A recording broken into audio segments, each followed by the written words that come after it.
நம்ம கவின் பாப்பா ஒண்டியா ஆரஞ்சு பழத்தை கோதுன்னு கோதி நின்றா. அப்பதான் நானும் என் தம்பி வந்தான். ஏய் கவினா, எனக்கு ஆரஞ்சு அப்படின்னு கேட்டதுக்கு உங்களுக்கு எல்லாம் கிடையாது, கிளம்புடா, கொடுக்க மாட்டா, போங்கடா அப்படின்றா. ஓஹோ, நீ குடுக்க மாட்டியா?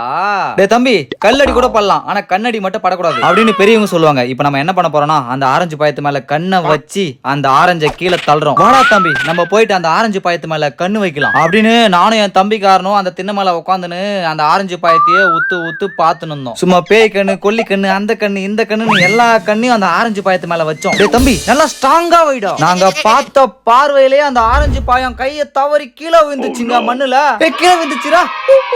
இப்ப நான் பண்ணுவேன், விந்துச்சா. டக்குன்னு கவின் பாப்பா வந்து, டே வாயா மூடுங்கடா, இங்க பாடுறா, மொத்த பாயத்தையும் நான் சாப்பிட்டேன்டா. ஆரஞ்சு தோல் கீழே விழுந்ததுக்கே இம்மா பில்டப் பண்ணிக்கிறீங்க, போங்கடா மூட்டு. டே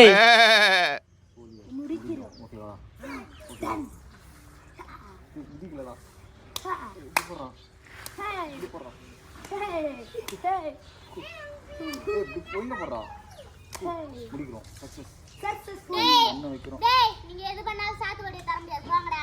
எதுவும் பண்ண முடியாது.